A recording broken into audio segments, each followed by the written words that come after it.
నిత్యుడగు దేవుడు మహిమనే విడిచిపెట్టాడు. ఆయన మహిమనే విడిచిపెట్టాడు. తన ప్రాణాన్ని గూడా వదిలేసాడు. ఏం సంపాదించాడు ఆయన? ఆయన మనల్ని ప్రేమించడం వల్ల. ఆయన ఎంత సంపాదించుకున్నాడు మనల్ని ప్రేమించడం వల్ల? మనల్ని ప్రేమించటం కోసం ఆయన సమస్తాన్ని వదిలేసాడు. ఆఖరికి తన ప్రాణాన్ని గూడా వదిలేసాడు. మీరు వెంటనే అడుగుతారు, అన్నీ పోగొట్టుకున్నాడు. ఆయనలాగా అయిపోతది నా జీవితం నేను ప్రేమించానంటే అందరిని, నా సహోదరుల్ని వీళ్ళ ప్రేమ కోసం నేను పరిగెట్టుకుంటూ వెళ్తే, నాకు మొత్తం పోతాయి. ఏముండదు భూమి మీద. నేనేమి సంపాదించుకోలేననేటువంటి భయమే మిమ్మల్ని ఆపుతుంది ప్రేమించకుండా.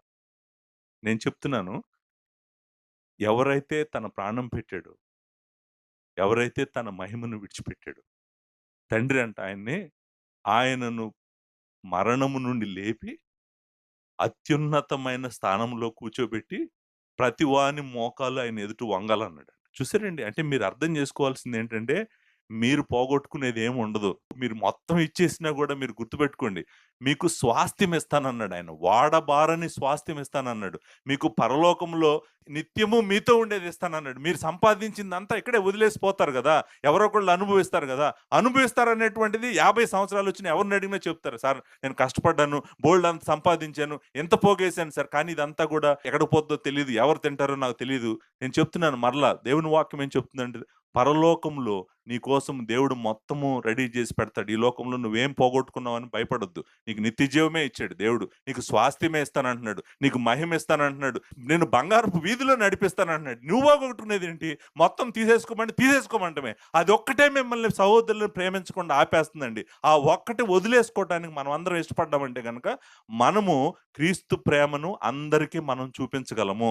అందరి దగ్గరికి మనం వెళ్ళగలం. నిజానికి విశ్వాసుల గురించే కాదు నేను మరలా చెప్తున్నాను. అవిశ్వాసులు నశించిపోతున్న వారి పట్ల నువ్వు ప్రేమ చూపించవా?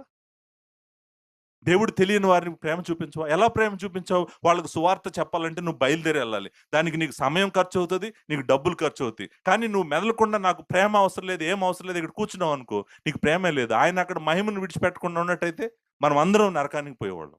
కానీ ఆయన ప్రయాణమై వచ్చాడు. కాబట్టి మీరు గుర్తుపెట్టుకోండి. నేను ఎలా ప్రేమించాలి ఈ సమయంలో నా సహోదరిని అంటే always look to the lord Jesus Christ. And he is the only model for us. Just imitate him to the maximum extent. ఆయనలాగా ఉండాలి. నిజానికి దేవుని వాక్యం కూడా అదే చెప్తుంది. ఆయన ప్రాణం పెట్టాడు కాబట్టి మనం మన సహోదరులను ఎంత ప్రేమించాలంట? ప్రాణం పెట్టేంత మనం వాళ్ళని ప్రేమించాలంట. అలాంటి ప్రేమ